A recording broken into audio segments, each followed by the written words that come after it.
You know what this movie needs is another cis white guy talking about it on a terrible social media platform.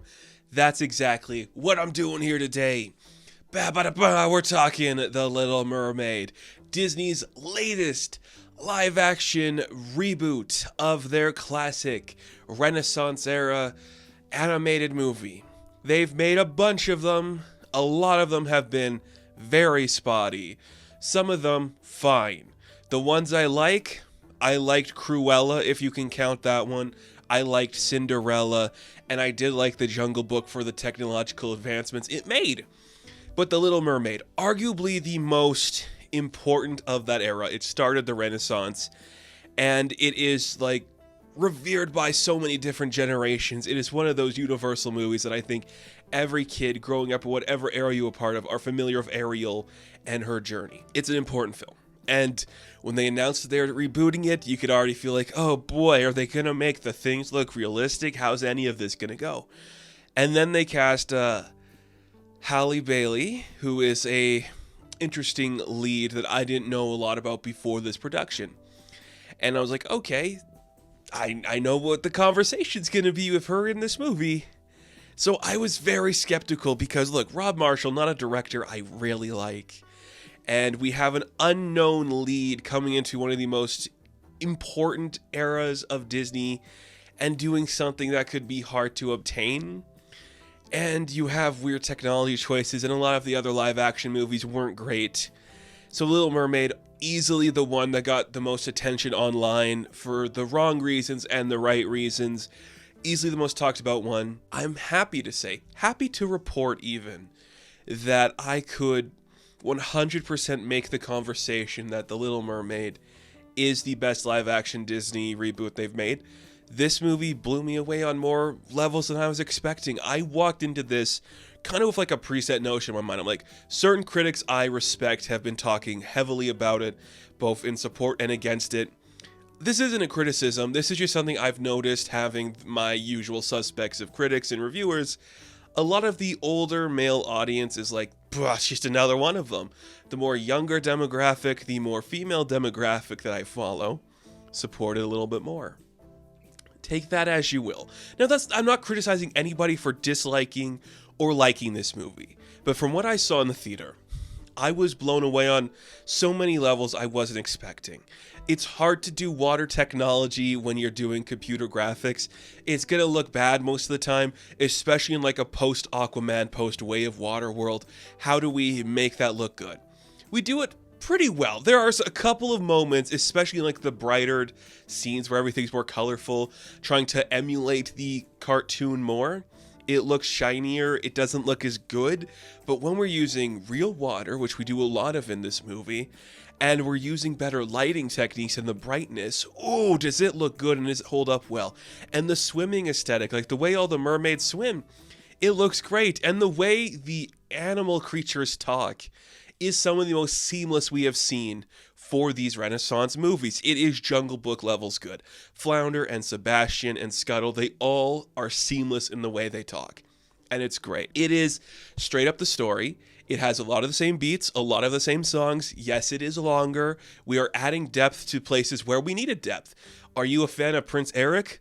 Probably not, because he didn't really do much in the original cartoon. But in this movie, what are his motivations? What is his family dynamic? Why does he think the way he thinks? Why does he feel the way he feels? We're going to get into that and we're going to explore it. What is Ariel's connection to her family? Why is she longing for this other part of the world? Why is she different than other people? Why would she just willingly do things for Ursula? Why would she go against these things? It plays into all of those in a modern sense and updates it beautifully in a way that we can understand and respect. And it holds true to what the original material was. A lot of the time, we try to update the wrong parts of these stories. The parts that it does update does a good job of that. Now, I'll be honest, I am of that VHS era where I grew up with all the Renaissance movies. I just don't revere them the way other people of my generation do. And maybe it's because, like, I was a young boy and they were all about, like, princesses and singing. I'm like, I want to watch Ninja Turtles fight Triceraton. And maybe that's just what I was, but I don't have that connection to the Little Mermaid story that other people do. I really like it. It's such a cool idea, and there's something there to explore. I just love talking animals and stuff set in the water, and I do love princess stories. I just never had the connection to the Little Mermaid, so I am not as like hell-bent on keeping the original narrative perfect. I think it handles it well. The things it does update, it needed to. The way it like, hey, this sequence could have gone the same way, but now it's Ariel kind of saving herself and doing the big end thing in the correct manner that she probably should have from the beginning. So that works well. The love story is a little easier to buy because you just see both of these people, Eric and Ariel, find each other at moments where they're longing for something else. And they both have that thing they're longing for, which is this idea to explore and escape and find something outside of their parental identity. And that's a really cool story to explore for these young people. I really like it.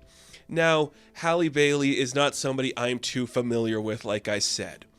Of every single one of these modern interpretation lead characters doing a princess, easily she is the best. I cannot think of another time in like the modern era where I saw like a young actress leading a franchise this big and delivering a performance that is a godsend. She blew my mind on every conceivable level. Her singing voice is stellar. The way she is moving her body in the ocean is stellar. The way this is a character that is mute for a chunk of the movie. She is emotive in ways I wasn't expecting. Again, I don't know her work too well, but the way she played that character, the humor, the sadness, the happiness, the longing in her eyes when she's not doing anything, it's beautiful. When they recreate iconic shots from the cartoon, it is beautiful. When they do the Part of Your World song and she's up on the rock, I did get teary-eyed, having no connection to the actual story. I'm like, that looks really good. And that's like the kind of thing you want to see done right when you're doing this narrative. She was phenomenal. I would argue she's up there with the best of the cartoon Ariel. It's great. She was phenomenal. It's a star-worthy performance. It is such a good performance, and this is just going to give Holly more to do because she is fantastic and so cool, and she's a gorgeous woman just out there swimming in the ocean, looking fantastic, and she sold it. She sold it perfectly. Now, Jonah Hewer-King, who played Prince Eric, arguably the role that is kind of hard to do because how do you make the prince cool? I think he does really well expressing emotion. Towards the latter half of the movie, it's just like, I love this girl, I'll die for her. I get it, dude. I get it. Here's why I get what Eric is doing in this movie. There's a scene towards like the middle half where he meets this random woman. She is beautiful. She doesn't know how to talk. And she's just so interested in everything he has that they stop for like 4 minutes and she is just looking at all of his collectibles and just so interested in them. And he's like, yeah, this woman I don't know is showing genuine interest in my hobby. As you can see around me, any man would be obsessed with that notion. And they sell that well. They have great chemistry. And it's such a cool thing to see. There are a couple of performances I don't think work well, but I am not complaining about them in any way. Javier Bardem as Triton. He looks like he's sleepwalking, but he looks so cool, and he's given the weirdest entrances and the best costume. I'm fine with everything he's doing. Melissa McCarthy is Ursula. I get what you're going for. That is pretty good casting, and she has a pretty good singing voice. I don't know if I like it more than somebody else that could have done the role better. I know there's people like, maybe it should have been like RuPaul. And I'm like, yeah, I think that would have been more interesting for Ursula. But McCarthy did great. She was fun. The way that they actually had Ursula moving around in the water was so unique and different. And that's the other thing about this movie. I just gotta bring this up. Some of the best transitions from scene to scene I have ever seen. It's just cutting away, fish swimming across the screen. We're getting caught in seaweed. Like, it is beautiful and smart and feels like a creative direction that this movie didn't need to do. And I appreciate that. All of the modern updates of the songs sound really good. We do add a couple of them. Eric gets a song where he's like, I met a woman and she's pretty cool. I do like the weird like Aquafina rap that they do where it's like scuttlebutt knows or scuttlebutt woes or something. It's really funny and got a really good reaction in the audience I saw this with. And all just like the updates of the classics, man. Again, not something I watched a lot of, but I do know all these songs. The best ones, in my opinion, Under the Sea, when you can just get realistic looking turtles stomping their feet on the ground in the ocean, I'm all for it. And when you have, like, we're gonna make a big suit of jellyfish and starfish, and that's awesome. I just love sea life so much that it's really cool to see that. And of course, part of your world, you're gonna cry, it's that good. And Bailey is that good in that role. I gotta say, look, I know there's gonna be a lot of contention about, like, the way the animals look. I think all the voice actors did really good, and I love Sebastian. Probably my favorite character from the original story. Just like, this is a crab who's unhappy. He has to be in charge of a child, and he's miserable, but then he's like, you know what? You do need to kiss this guy because you are going to get your voice back. It's like, he's kind of good for you. Like, you've never seen you this happy, so maybe you should be with him. And David Diggs, good job, man. Jacob Tremblay as Flounder. Yep, kid voice, I get it. Aquafina as Scuttle. Inspired casting that works well. It's really interesting stuff. Like, I think this worked on every conceivable level. I'm not gonna tell you it's a perfect movie. It does fall into some of the traps of these modern updates. Certain shots don't look good. Certain ways we deliver dialogue don't sound good. Certain parts of the script don't sound good, but we get away with more than I was expecting, and it looks beautiful at a lot of the time, and the actors have great chemistry, and the effects look good. I was happy. I walked away more pleased with it than I ever thought I would be, and that's saying a lot, because a lot of these modern ones haven't been great. I just watched Peter Pan and Wendy. I thought it was fine. I wish I liked that one more. But I think this, more than anything, shows you do have a modern story to tell within this classic narrative, and you can update it pretty well with great music, great actors, and great looking sets. How am I supposed to hate a movie that has people fighting a giant kraken lady on a ship and they impale her with a ship? How am I supposed to hate that? How am I supposed to hate a movie that does that? It's badass and it looks good. It's fun. It worked. There was mermaids.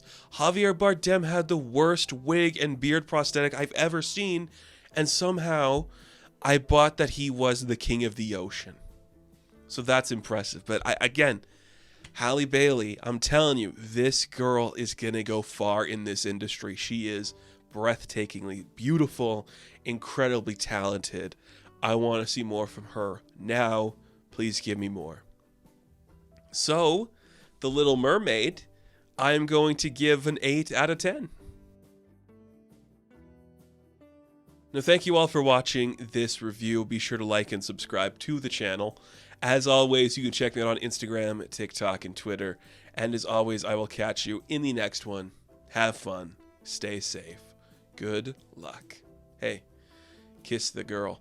I'm amazed they didn't update that because it could sound kind of forceful. But, okay, we just can't have the scene where Sebastian is being chased in a kitchen. Okay.